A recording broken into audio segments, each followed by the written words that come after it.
morning guys Sumatera, kembali lagi bersama saya Agnes Sinambela. Seperti biasa selama 24 menit ke depan kami akan menghadirkan berbagai kisah inspiratif dalam keberagaman budaya.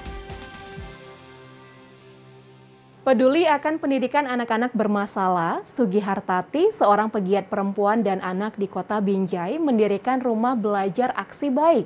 Di sini anak-anak diberikan sejumlah kegiatan edukatif guna menambah waktu belajar mereka di masa pandemi. Berikut liputan selengkapnya. Pendidikan merupakan hal yang penting bagi anak-anak. Selain pendidikan formal di sekolah, dibutuhkan pula pendidikan informal untuk menunjang pengetahuan dan melatih cara bersosialisasi. Di Kota Binjai, ada salah satu rumah belajar yang didirikan untuk mendukung proses belajar ini. Adalah Rumah Belajar Aksi Baik, yang diambil dari singkatan Abadi, Ikhlas, Sejahtera Indonesia. Rumah belajar yang didirikan pada tahun 2021 ini merupakan inisiasi Sugi Hartati, seorang pegiat perempuan dan anak di Kota Binjai. Pendirian rumah belajar ini berangkat dari keresahannya melihat jam belajar anak-anak yang berkurang di masa pandemi. Uniknya rumah belajar ini hanya menampung anak-anak yang memiliki latar belakang bermasalah, seperti korban perundungan, korban kekerasan, ataupun anak yatim piatu yang kurang mampu. Salah satu tujuan dari rumah belajar ini adalah membina dan membantu mereka terhindar dari depresi yang dapat berakibat buruk bagi masa depannya.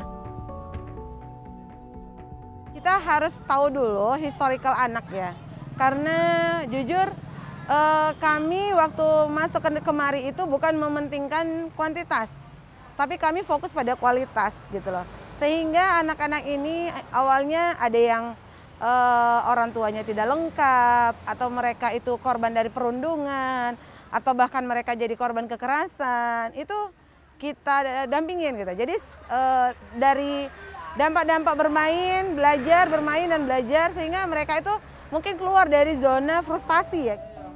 Kegiatan rumah belajar aksi baik ini pun mendapat perhatian dari salah satu anggota DPRD Kota Binjai, Joko Basuki.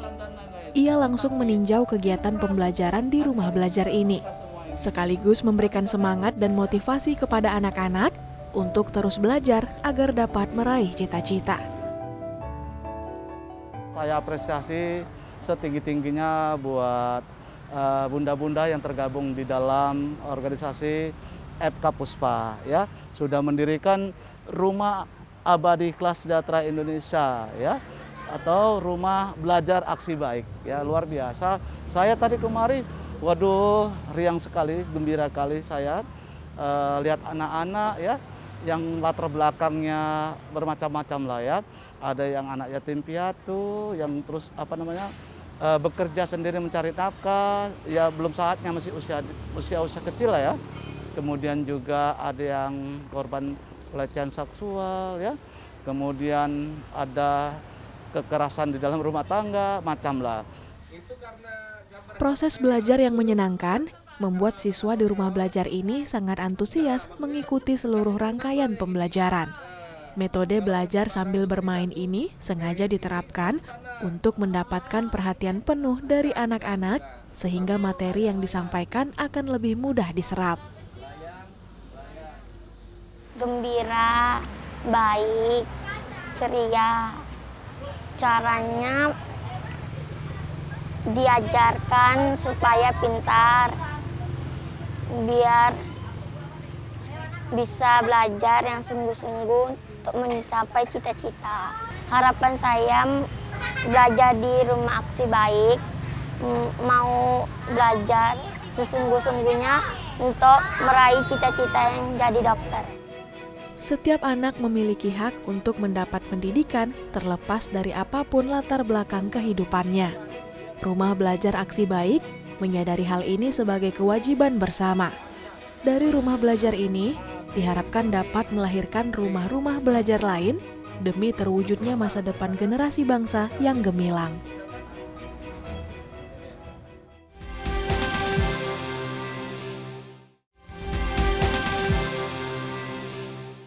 Sebagai puncak perayaan Hari Menanam Pohon Indonesia, Hadijah Saraswati Indonesia bekerja sama dengan PLN Peduli menggelar aksi Hijaukan Bumiku. Bersama 100 pelajar dan kelompok masyarakat, mereka menanam 6.000 bibit mangrove di Seruwei, Medan Labuhan. Hadijah Saraswati Indonesia atau KSI adalah salah satu lembaga yang begitu peduli terhadap lingkungan. Lembaga ini kerap melakukan program berbasis lingkungan dan senantiasa melaksanakan edukasi sadar lingkungan atau edarling kepada masyarakat. Seperti belum lama ini, dalam rangka memperingati Hari Menanam Pohon Indonesia, Hadijah Saraswati Indonesia bekerja sama dengan PLN Peduli menggelar aksi Hijaukan Bumiku di daerah Seruwei, Kelurahan Seimati, Medan Labuhan. Kegiatan ini sekaligus peluncuran program Ayo Tanam dan Tumbuhkan yang digagas oleh KSI. Ini adalah salah satu program edukasi sadar lingkungan yang sebenarnya sudah kami lakukan dari 2016. Untuk hari ini adalah kegiatan aksi hijau Bumiku. Di aksi hijau Bumiku ini kami berharap bahwa melalui para pelajar di Kota Medan, mereka dapat menanam dan menumbuhkan pohon. Selama ini kan kita hanya menanam saja. Maka melalui program Pohon Asuh ini, kami ingin bahwa kita bukan hanya menanam, tetapi kita juga menumbuhkan. Makanya hari ini kita launching untuk program Ayo Tanam dan Tumbuhkan. Dalam aksi ini KSI dan PLN Peduli menyediakan 6.000 bibit mangrove. Bibit-bibit inilah yang kemudian ditanam secara serentak oleh 100 pelajar Kota Medan dan kelompok masyarakat sekitar. Aksi tanam pohon ini juga dilaksanakan secara serentak di beberapa wilayah Sumatera, seperti Lampung, Bengkulu, Bangka, Riau, Padang, dan Medan. Pihak KSI dan PLN Peduli juga menyerahkan 200 pohon asuh endemik kepada 10 sekolah adiwiyata menuju tingkat mandiri tahun 2021 Kota Medan, yakni 6 SMP, 2 SMA, dan 2 SLB di Kota Medan dan Deli Serdang. Sekolah-sekolah ini kemudian diberikan sertifikat adopsi pohon, gunanya agar mereka bertanggung jawab dan senantiasa merawat serta melaporkan perkembangan pohon yang ditanam di sekolah masing-masing. Para peserta yang hadir juga diberikan pengetahuan terkait lingkungan dan tanam pohon oleh para peraih Kalpataru Nasional. Sebenarnya ini adalah kegiatan di tahun kedua. Jadi insya Allah kalau ke depannya, karena yang untuk penerima pohon asuh, mereka itu wajib melaporkan pertumbuhan dari pohon per 3 bulan kepada kami untuk dapat dipertanggungjawabkan di tahun depan. Siti Rohani, guru pendamping dari salah satu sekolah peserta aksi tanam pohon, mengaku sangat senang dengan kegiatan seperti ini. Ia dan para siswanya jadi lebih sadar terhadap lingkungan di sekitar. Apalagi, ini merupakan kegiatan lingkungan yang pertama kali mereka ikuti. Kedepannya mereka berharap bisa menjadi sekolah yang cinta lingkungan dan kerap mengikuti berbagai kegiatan seperti ini. Kami dari Sekolah SMP Primbana sangat mendukung dan antusias sekali mengikuti program ini, di mana program ini untuk kedepannya lebih baik lagi. Ya, karena saya perhatikan di sini baik beberapa sekolah, khususnya Sekolah Primbana, sangat bersemangat dan antusias dengan menanam dan dengan rasa kegembiraan. Ya, walaupun ada hujan tapi tidak menjadi penghalang, sehingga tadi berhasil menanam tanaman peduli lingkungan ini. Kegiatan ini menjadi langkah konkret upaya penyelamatan sumber daya hayati di negeri ini. Sejatinya, merawat bumi adalah tanggung jawab kita bersama. Ayo tanam dan tumbuhkan.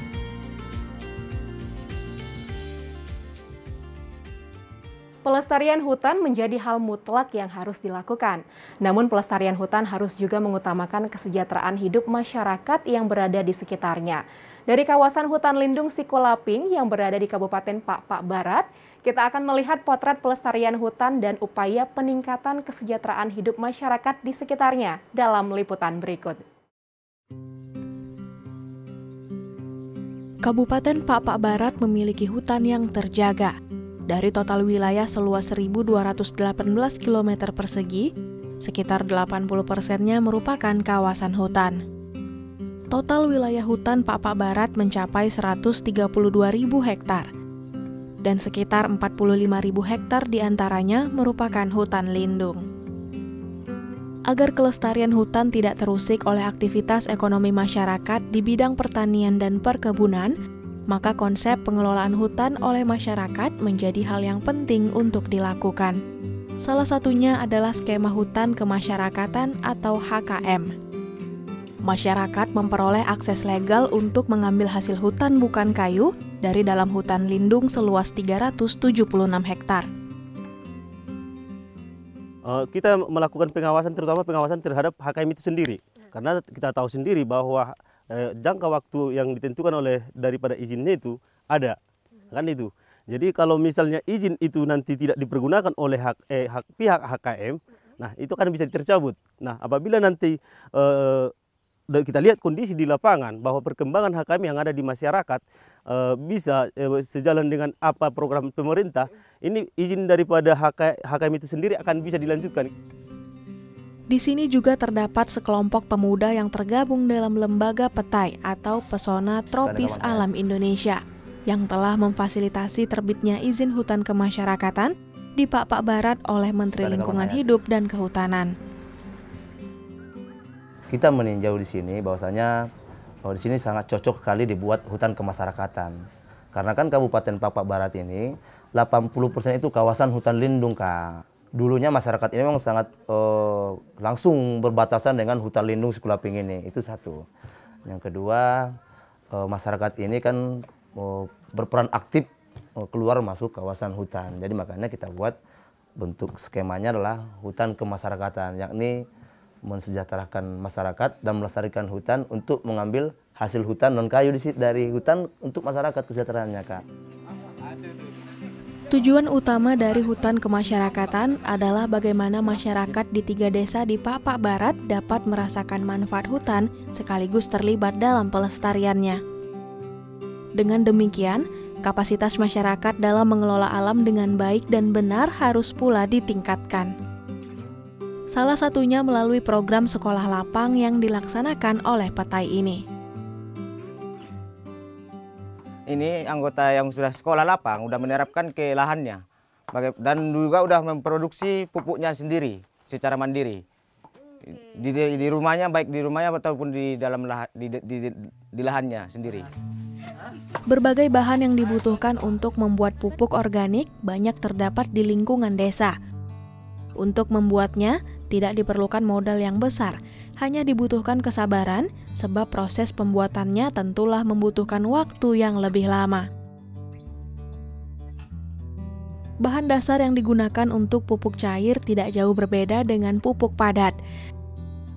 Namun yang membedakannya adalah proses pembuatan dan juga bakteri pemuai yang dibutuhkan. Sebagian besar lahan perkebunan dan pertanian masyarakat berbatasan dengan kawasan hutan. Sebelum program petai berjalan di daerah ini, sejumlah petani menggunakan pupuk kimia sintetis yang berdampak buruk bagi lingkungan di masa depan. Namun kini para petani sudah beralih menggunakan pupuk organik dan kembali memulihkan kerusakan tanah akibat penggunaan pupuk kimia sintetis. Pak Hormat Bancin adalah salah satu dari sejumlah petani yang kini telah menggunakan pupuk organik pada tanaman kopinya.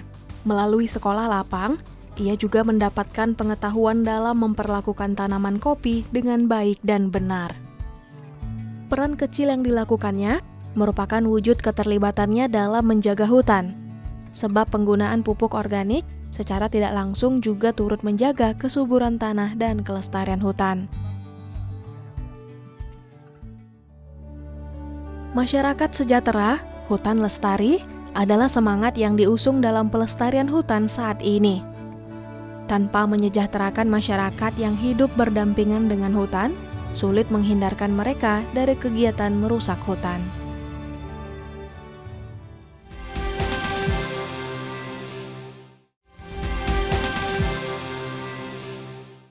Pemirsa, Karang Taruna Sarirejo, Medan Polonia memiliki banyak kegiatan positif yang melibatkan pemuda setempat. Mereka punya pondok baca di mana anak-anak dapat belajar dan mengaji. Ada juga kegiatan silat. Segala aktivitas dan prestasi ini bertujuan untuk membangun kampung mereka menjadi lebih baik. Kita saksikan liputan selengkapnya dalam segmen Sekitar Kita berikut ini.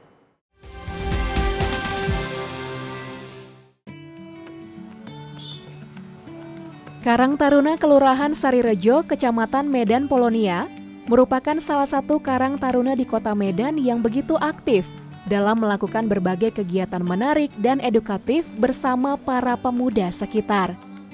Ya, sebagai organisasi sosial kepemudaan, Karang Taruna memang memiliki peran untuk membangun, mengembangkan, dan membina masyarakat, khususnya generasi muda.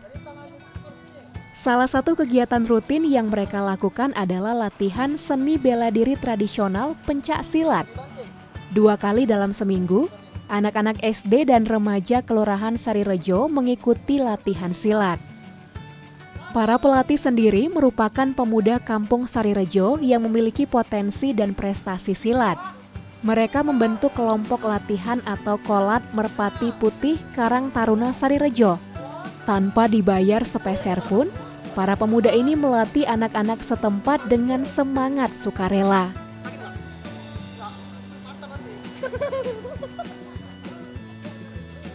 Melalui Karang Taruna, generasi muda dapat berkembang sesuai bakat dan potensi masing-masing.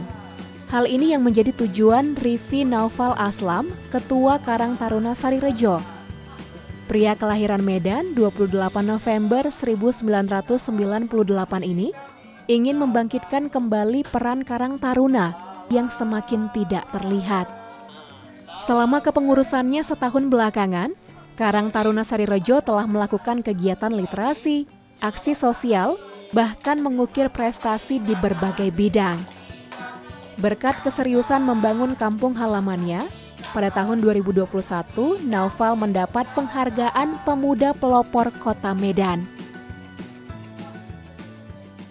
Kalau untuk apa yang saya lakukan, sebenarnya lebih banyak kepada mereka gitu kan. Karena tanpanya mereka gitu kan, tanpa relawan-relawan, tanpa masyarakat Sarirejo gitu ya, ini nggak akan mungkin berjalan gitu. Pada awalnya saya juga mungkin apatis gitu, karena fokus sama dunia saya sendiri gitu. Saya kuliah, fokus aktivis mahasiswa dan sebagainya gitu. Dan kecil saya berinteraksi dengan teman-teman, cuman saya berpikir lagi gini, nanti kalau saya meninggal yang ngurusin bukan teman-teman dari luar gitu, tapi kawan-kawan yang di daerah saya gitu, tetangga-tetangga saya, adik-adik saya juga yang ngurusin saya gitu. Makanya cara mengajak mereka ya kembali dekat sama mereka lagi gitu. Kita ceritain lah hal-hal yang bisa kita lakuin gitu. Dan sebenarnya nggak beratin mereka, apa yang mereka suka gitu. Lapak Baca Rumah Kuning ini merupakan salah satu program literasi Karang Taruna Sarirejo. Ada beragam buku bacaan yang tersedia di sini. Anak-anak kampung dapat membaca buku dan belajar bersama. Selama pandemi COVID-19, relawan Karang Taruna Sarirejo membuat program mengajar generasi di kala pandemi. Melalui les gratis ini, para relawan muda mengajar anak-anak dan membantu mereka memahami mata pelajaran sekolah.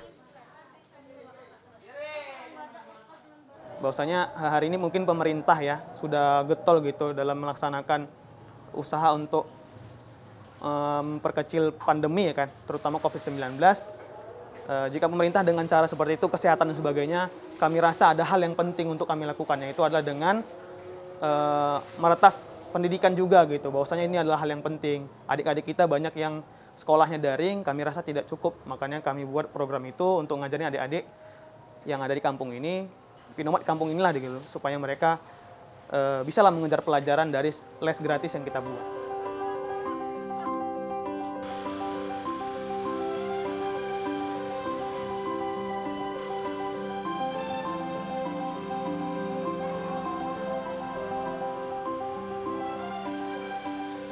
Pos Kamling ini juga merupakan salah satu tempat belajar anak-anak kampung Sarirejo.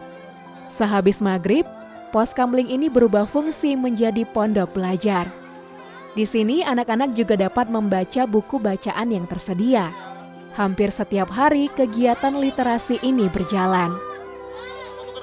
Afif Hairi Harahap yang saat ini duduk di kelas 7 bangku SMP, selalu antusias mengikuti kegiatan Karang Taruna Sarirejo. Remaja 12 tahun ini mengaku senang dapat melakukan kegiatan positif bersama teman-temannya. Saya dan teman-teman di sini mengaji, belajar, dan ada lomba juga, kuis, lomba cerdas cermat, lomba baca Al-Quran, lomba azan, lomba sholat subuh. Saya ikut lomba azan, juara 1, dan teman-teman juara 2 dan ada yang juara 3. Untuk meningkatkan wawasan keagamaan anak-anak, Karang Taruna Sarirejo juga membuat kegiatan mengaji. Para relawan sendiri merupakan remaja masjid setempat.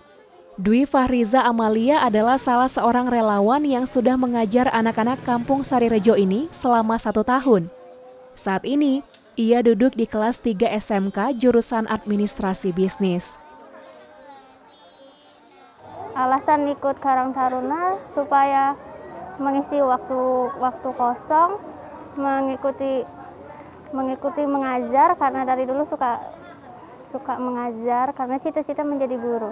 Kepada adik-adik yang kecil belajar baca, kalau yang lainnya kalau mau ada yang ngerjain PR dibantu. Kegiatannya sangat bermanfaat untuk masyarakat dan untuk adik-adik semua. Karang Taruna Sarirejo juga kerap melakukan pelatihan skill dan sosialisasi yang bersifat edukasi. Tim sepak bola Karang Taruna ini juga beberapa kali memenangkan turnamen. Agar kegiatan Karang Taruna Sarirejo dapat berlanjut, mereka berencana untuk mengembangkan kegiatan ekonomi kreatif. Ini masih awal Kak gitu kan.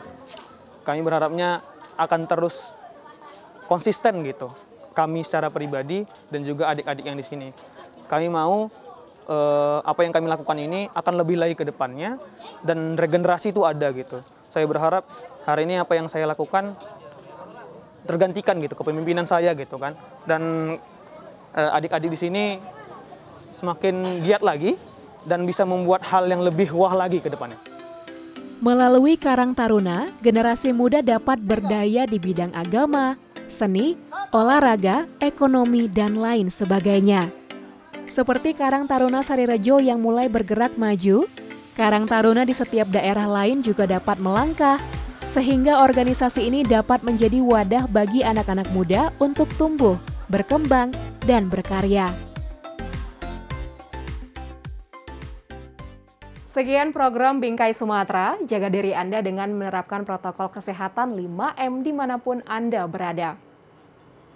Tetap semangat menyebarkan kebaikan, saya Agnes Sinambela pamit, sampai jumpa.